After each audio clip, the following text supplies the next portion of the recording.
Ja, dober dan.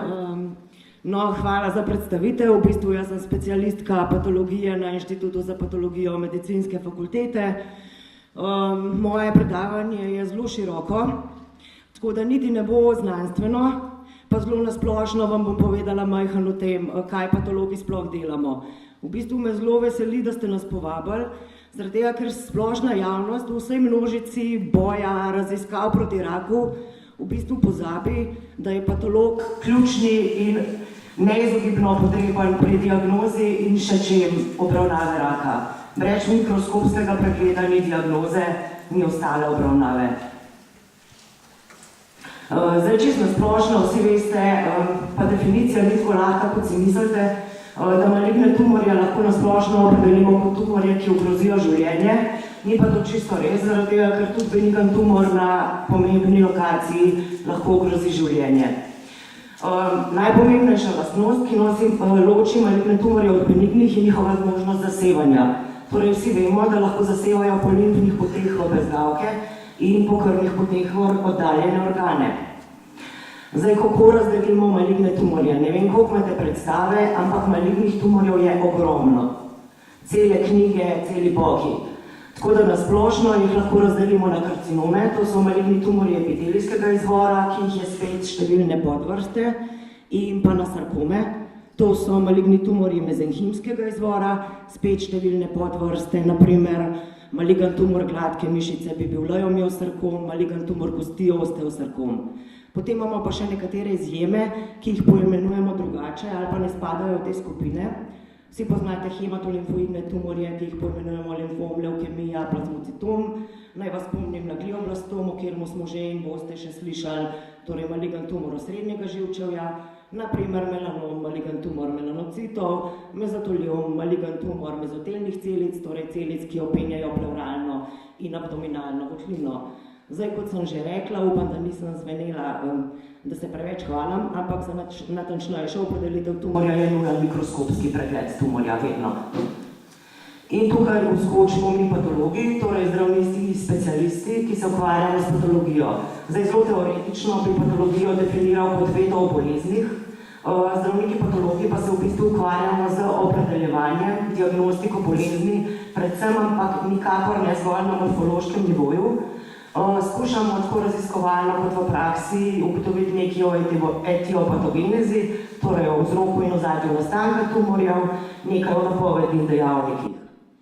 Zdaj, če bi nekako v didaktične namene razdelili patologijo, jo lahko razdelimo na histopatologijo. To so tisti patologi, ki se ukvarjajo s patologijo tkiv in organov, in pa citopatologijo, to so pa patologi, ki proučujejo celice. Zdaj, bolezni mi lahko proučujemo na tkivu, ki ga dobimo oziroma ga vzame kirurg ali klinik pri živem bolniku, lahko pa po smrti pri obdukciji. Zdaj, še vedno si marsikdo predstavlja patologe, sicer to je slika anatomska ura, ampak kakorkoli, kot neke malo strašljive zdravnike, ki v poltemni sobi bedijo nad truplom, ampak temu že zdaleč ni tako. Sicer na našem inštitutu upravljamo tudi obdukcije, ampak večina naše rutinske vsakodnevne dejavnosti pa poteka z diagnostiko na živih bolnikih. Zdaj, tukaj na tem statističnem slajdu lahko vidite, da smo lani obdelali skupno 53.182 živih bolnikov, medtem ko je bilo obdukcij 339. Mogoče te podatki ne držijo čist plus minus 1, zaradi tega, ker so stari nekaj mesecev, ampak od 86 zaposlenih nas je 17 zdravnikov, specialistov, patologov, potem imamo pa še druge zaposlene, tudi diplomanti biotehniške fakultete so med njimi. Razdeljeni smo na organske sisteme, kar pomeni, da ne delamo vsi vsega, ampak smo subspecializirani. Jaz se na primer ukvarjam s patologijo glave in vratu ter kosti in mehkih tkiv. Zdaj, naša dejavnost je tudi raziskovalna, tudi pedagoška, ampak danes bom govorila predvsem o rutinski dejavnosti, torej o vsakodnevnem delu v okviru diagnostike in drugih stvari pri živih bolnikih.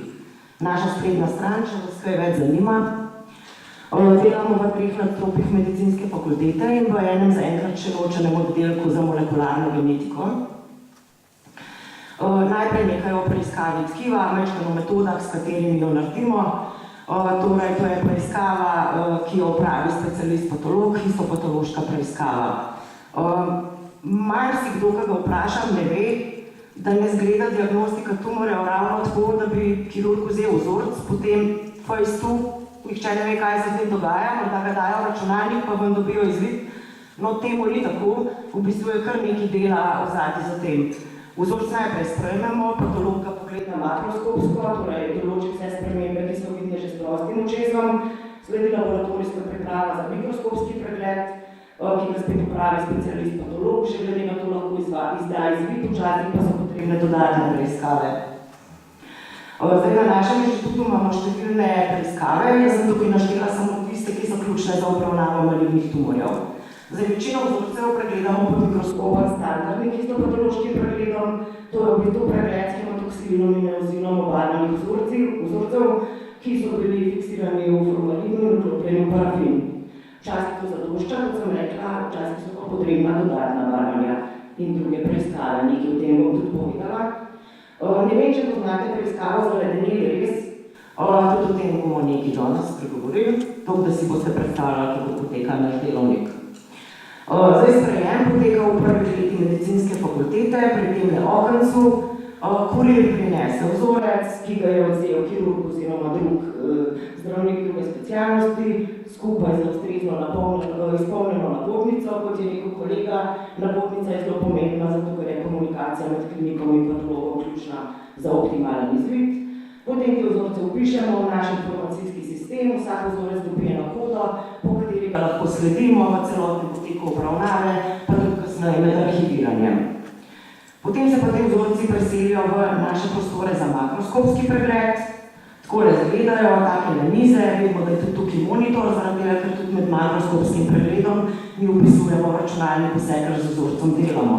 Opravlja ga patolog in pa ob pomoči tehnika. Tukaj je nekaj pripomočkov, takih, ki jih pri tem uporabljamo. Zdaj, kako to izgleda, patolog pogleda vzorec, ga opiše vse makroskopske spremembe, ki jih na njem vidi, včasih označi tudi kirurške robove, ki so potem vidni tudi pod mikroskopom in nareže ta vzorec tkiva na nekaj milimetrov debele rezine. Zdaj, tako vzorci, ki jih dobimo, so lahko zelo različni, od zelo majhnih do velikih. Ponavadi gre pri malignih tumorjih pot tako, da se najprej vzame en majčkan del tumorja, temu rečemo biopsija, potem da patolog iz tega diagnozo in glede na to se naprej usmerja zdravljenje. Zdaj, maligni tumorji se ponavadi v naslednji fazi operirajo, odstrani se tumor ali prizadet organ ali več organov s tumorjem, temu potem rečemo ekscizija ali resektat. Zdaj, mogoče sem malo pretiravala in tudi te je potrebno potem še enkrat makroskopsko in mikroskopsko pregledati. Sem malo pretiravala s temi slikami, ampak dejansko sem želela poudariti, da je v bistvu to res zelo odgovorno delo, kar ponavadi iz takih majhnih vzorcev oziroma z diagnozo, ki jo postavimo na takih vzorcih, povzročimo operacije, kot je amputacija uda pa tako. Zdaj, kaj se naprej z vzorci dogaja, je majčkano odvisano od vrste preiskave. Za standarden patohistološki pregled damo te vzorce narezane na nekaj milimetrov debele rezine v takele kasete, ki potem potujejo v tele mašine, ki jim rečemo histokinete. Tukaj se prepajajo selenium, alkoholi, različnimi do parafina. Ko so ti vzorci vklopljeni v parafin, to izgleda takole. To je tkivni ali parafinski blok, iz katerega potem tehniki na telmu ali aparatku, ki mu rečemo mikrotom, odrežejo nekaj mikronov debele rezine in jih položijo na obešna stekelca. To izgleda takole, zdaj, ker je pri nas to hiperprodukcija ogromno preparatov, se na dan sproducira, vse te vzorce potem s hematoksilinom in eozinom barvajo avtomatsko. Tole je rezultat barvanja s hematoksilinom in eozinom, gledan makroskopsko, torej nekaj viola roza. Tele preparate potem dobi patolog, to je moja soba z mojim mikroskopom, ki jih pogleda pod mikroskopom. Takole v takih mapah nam to prinesejo, ena mapa ni en pacient na eno mapo, ampak je več pacientov na eno mapo, tako da tega je dnevno res zelo veliko, 30-40 pacientov pogledaš, ali pa 20, ne vem, kakor kdo. Takole izgledajo histološki preparati obarvani s hematoksilinom in eozinom. Zdaj pripravila sem vam različne tumorje, mukoepidermoidni karcinom žleze skledovke, invazivno ploščatno-celični karcinom grla, drobnocelični B-celični limfom tipa MALT, melanom in pa papilarni karcinom ščitnice. Zdaj, pri nekaterih tumorjih, kot sem rekla, recimo pri telih 3 bi šla diagnoza že samo s pregledom hematoksibina in mirozina. Pri nekaterih pa so potrebne dodatne preiskave. Vse te preiskave, ki bom zdaj naštela, se prav tako delajo na formalinu fiksiranem v parafinu klopljenem tkivu. Zdaj, histokemične preiskave so preiskave, pri katerih z različnimi kemičnimi reakcijami dokazujemo snovi v tkivu ali tumorjih. Zdaj, tukaj je prikaz barvanja Arcian Blue za dokaz mucina v tumorju. To je tisti mukoepidermoiden karcinom, ki ste ga videli prej, in tole modro je mucin v tumorskih celicah. Zelo veliko uporabljamo pri rutinski diagnostiki tumorjev imunohistokemijo, to je metoda za dokaz proteinov v tkivu. Uporabljamo jih za samo diagnostiko, za dokaz tkivnega izvora tumorjev, naprimer, če hočemo dati diagnozo lejomiosarkom, moramo mi najprej dokazati, da ta tumor izraža gradko-mišične proteine. Zdaj, kot primer sem pa dala reakcijo na protein po16. Vsi veste, da je povezava s HPV, danes sporoča tema v onkologiji in patologiji. Vemo, da niso s HPV povezani samo karcinomi materničnega vratu, ampak tudi drugi, recimo, če govorimo o mojem področju, je kar nekaj karcinomov oropharynxa, torej ustnega dela žrela, povezanih s HPV okužbo. Vsi veste bolj kot jaz, kako deluje molekularna pot delovanja HPV, enkrat na svoji poti povzročijo tudi zvišano izražanje beljakovine po16 in to mi s pridom uporabljamo za posreden dokaz povezave tumorja s HPV okužbo. Še ena preiskava in sitohibridizacija za dokaz nukleinskih kislin v tkivu, tudi tukaj sem izbrala v bistvu HPV, torej mi lahko tudi neposredno dokažemo povezavo s HPV brez uporabe PCR-ja in sicer z in sitohibridizacijo na E6-E7 messenger RNA-tih virusov. Še ena metoda, fluorescenčna in sitohibridizacija, vsi jo poznate, s pomočjo različnih sond se dokazujejo večje genske aberacije v tkivu. To se pregleda s fluorescenčnim mikroskopom. Primer tukaj je translokacija gena EVOSR1. Kako vemo, da je translokacija? V bistvu imamo dve sonde, ena oranžna, ena zelena, obe delujeta na gen EVOSR1. Tole je normalen gen, če pa je ta gen razcepljen, imamo pa dva ločena signala. Zdaj, da boste slišali tudi nekaj več o molekularno-genetskih preiskavah. Vedno bolj se v patologiji, onkologiji, splošno pri obravnavi tumorjev, kot veste, upoštevajo molekularno-genetske posebnosti tumorjev. Delajo se nove klasifikacije glede na molekularno ozadje tumorjev. Kot veste, so nekatere genske aberacije v tumorjih pomembne tudi za njihovo zdravljenje in prognozo. Zdaj pa nas, kot boste slišali, v to delamo s sekvenciranjem nove generacije, tako da pogledamo več genov, potem pa tarčno poročamo tiste, ki so pomembni.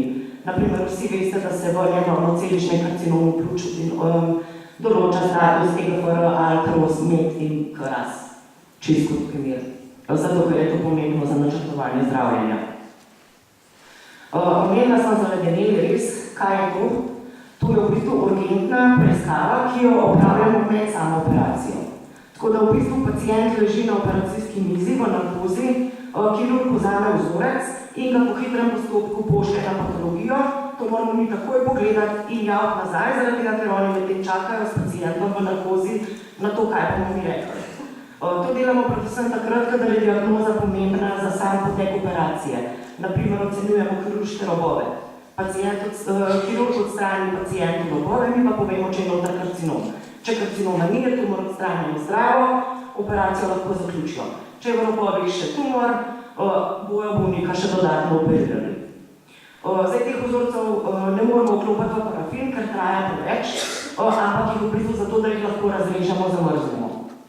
Tako izgledajo ti naši prostori za zaledeneli res, ker je treba to delati zelo hitro, vse delamo v istem prostoru, torej tako makroskopski pregled kot barvanje, kot mikroskopski pregled. Tako da nam pošljajo tele vzorce, ki jih potem patolog spet makroskopsko pregleda opiše, vklopi v poseben medij, ki ga potem v temle aparatu, ki mu rečemo krioton, zamrznemo in spet odrežemo na nekaj mikronov debele rezine. Tehnik to v istem prostoru ročno pobarva s hematoksilinom in ozinom, to se pogleda, takoj po telefonu sporoči kirurgu. Zdaj omenila sem poleg histopatologije še citopatologijo, torej ne preiskujemo samo tkiva, lahko preiskujemo tudi vzorce celic, ki jih dobimo s funkcijo, brisom ali spirkom. Zdaj, citopatološka preiskava je v bistvu zelo koristna, ker je hitrejša od histopatološke preiskave.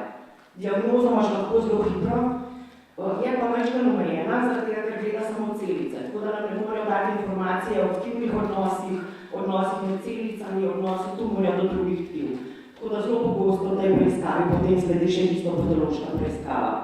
Tudi za citopatološko preiskavo je potrebna laboratorijska priprava, samo tukaj pa zelo nevarno s hematoksilinom in eozinom, ampak pognezi in papa Nikolau. Takole izgleda ta citopatološka funkcija, delajo citopatologi sami, zelo tanko iglo zavode v prizadeto področje in posrka celice ven. Zdaj, jaz še tega nisem imela, ne vem, če jih to imel, pa je ni tako grozno, kot zgleda. Torej sta dve barvani, torej pognezi in papa Nikolau, kot sem rekla. Zdaj grem v bistvu naslov, ki je moj naslov. Mogoče si boste zdaj malo lažje predstavljali, kako naše delo poteka. Zdaj, patologi nismo vključeni samo v diagnostiko tumorjev, ampak smo pomembno vključeni tudi v preventivne programe in programe za zgodnje odkrivanje raka.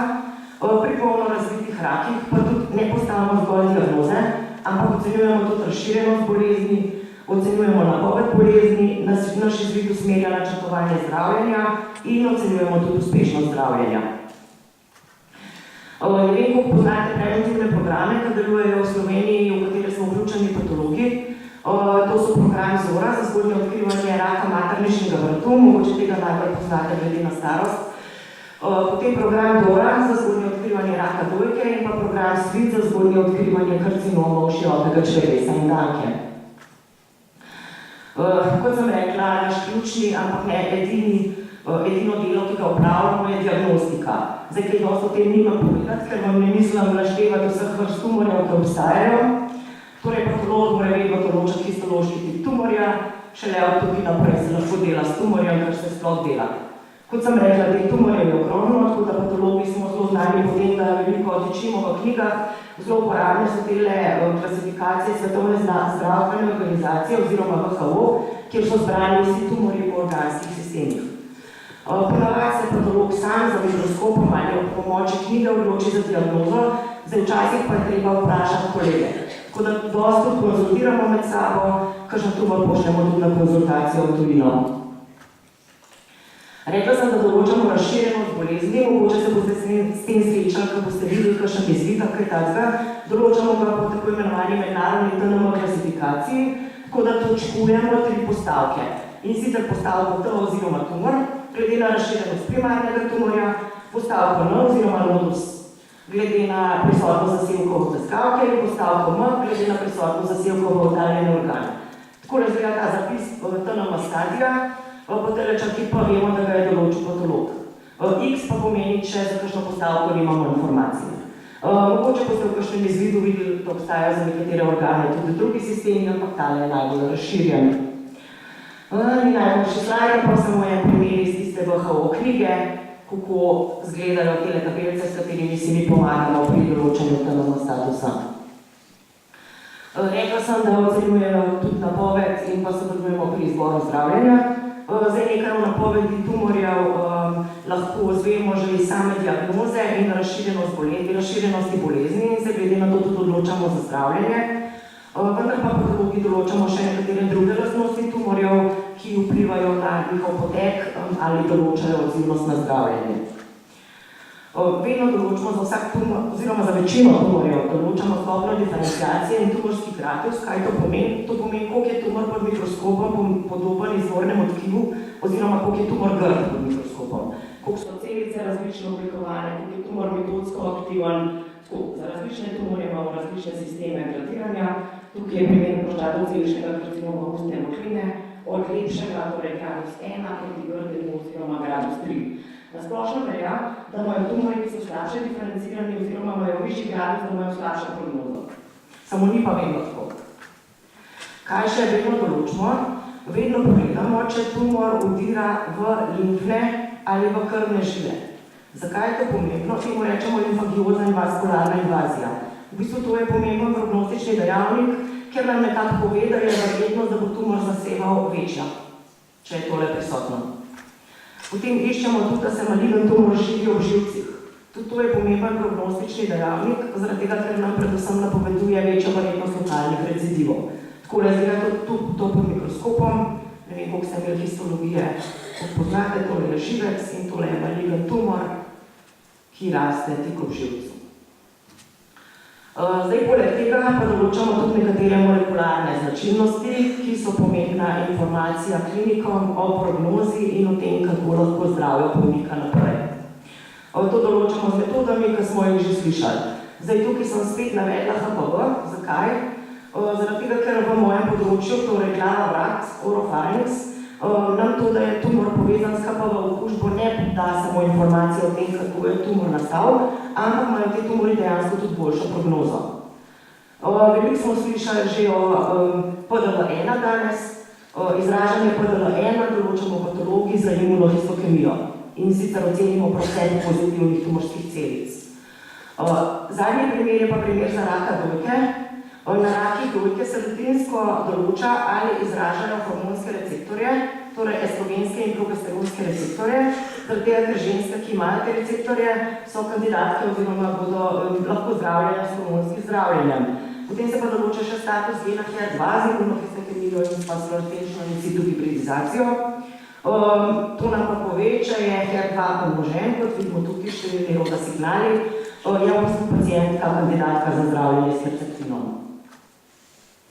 Rekla sem, da ocenjujemo uspešnost zdravljenja, torej vedno pri kirurško odstranjenem tumorju, patologi povemo tudi, ali je tumor odstranjen v zdravo in izmerimo, koliko je oddaljen od roba. Zdaj tudi pri tumorjih, ki so bili zdravljeni drugače, pa so bili kasneje operirani, ocenjujemo uspešnost drugih metod zdravljenja, naprimer kemoterapije, radioterapije. Naprimer povemo procent, koliko tumorja je odmrl zaradi terapije. Zdaj sem se poglošila, da bom pokazala par primerov, čisto zgodbic, kako to v praksi potem izgleda pri nas. Zdaj prvi primer je 60-leten gospod, pri katerem je klinik videl tumor v spodnjem delu žrela. Vzel je biopsijo, torej en delček tumorja in jo poslal k nam. Mikroskopsko je izgledal takole, poržnevajoče koščate celice v desmoplastični strumi. Patologu je bilo tako jasno, da je to invaziven poržnevajoč ploščatocelični karcinom, kot vidite, je določil tudi gradus. Glede na diagnozo, ki jo je postavil patolog, so se potem odločili za zdravljenje in sicer so ga zdravili kirurško. Odrezali so mu grlo in spodnji del žrela in pa ponavadi tem bolnikom odstranijo še mehka tkiva vratu z bezgavkami. Temu rečemo disekcija bezgavk, ki se jih potem pogleda na prisotnost zasevkov. Robove so pa poslali na zavedeni rez še med operacijo. Tako da smo jim mi že med operacijo sporočili, da robovi niso karcinomsko infiltrirani, oni so operacijo zaključili, vzorce so poslali k nam. Tole ste že videli, takole izgleda grlo, resecirano s hipopharynxom, tukaj vidimo tumor.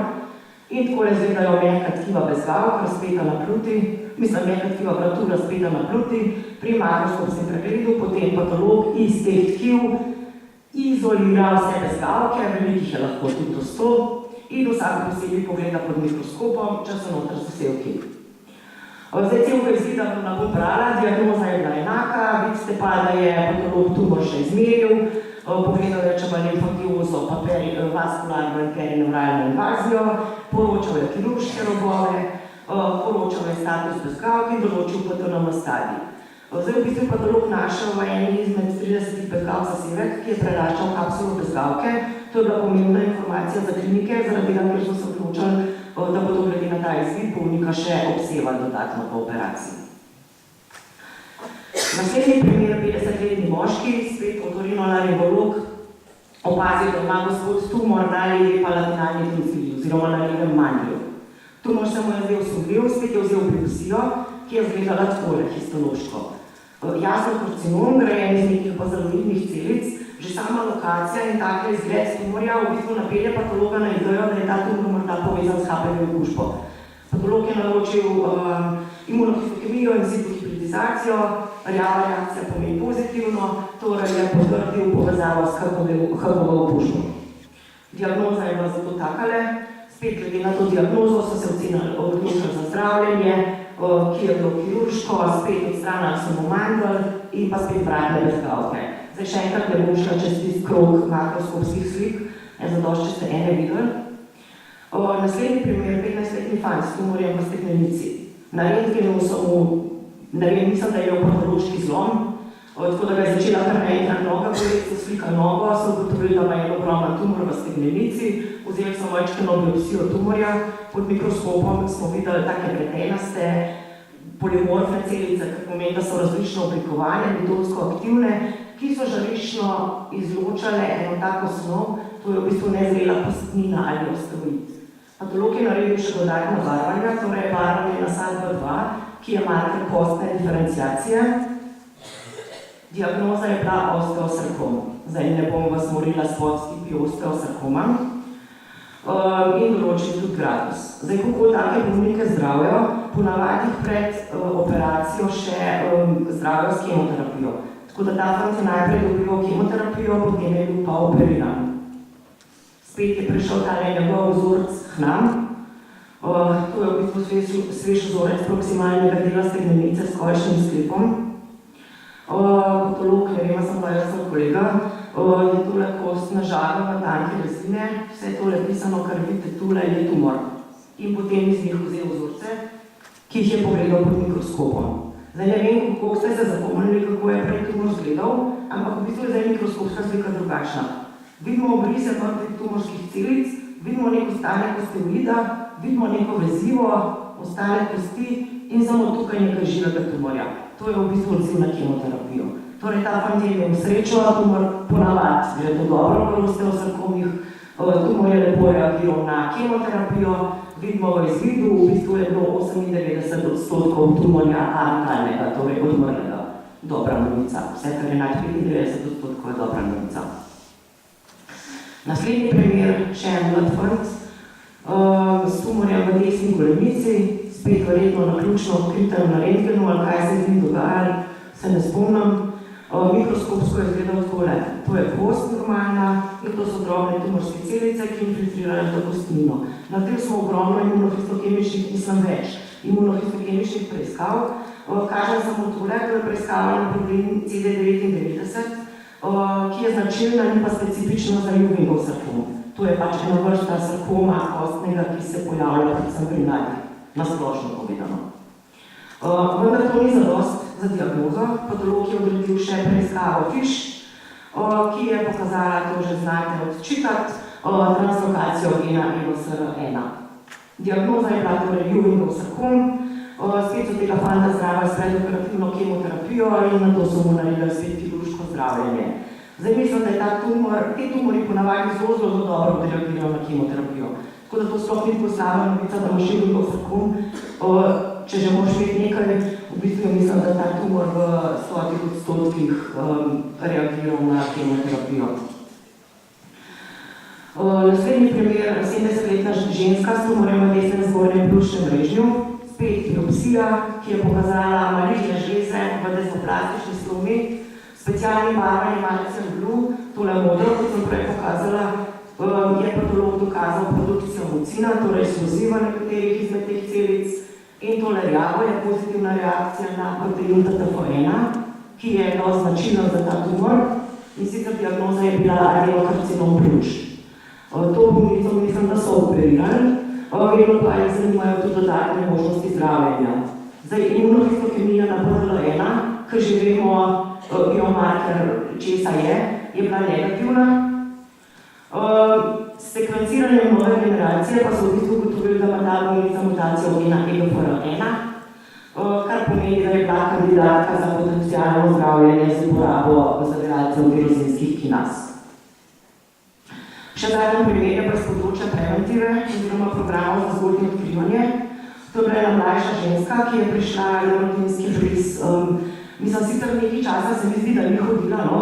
Ker tudi vabijo na te preglede, ni pa šla takoj, ampak je vseeno pač se potem odzvala na program Zora in je ginekolog odzel v okviru tega programa prek materničnega vratu. Zdaj, to je osnovna presejalna metoda tega programa.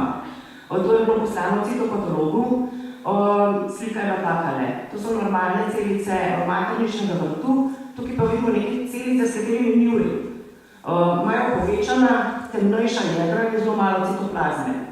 Zdaj, citopatolog je postavil diagnozo ploščatocelična intraepitelna lezija visoke stopnje ali PIRVS, to ste morda že slišali, v bistvu je to predstopnja karcinoma materničnega vratu. Zdaj, kot sem rekla, obravnava teh bolnikov citopatologiji dostikrat sledi histologija, vzeli so ji biopsije materničnega vratu, ki so potrdile to diagnozo.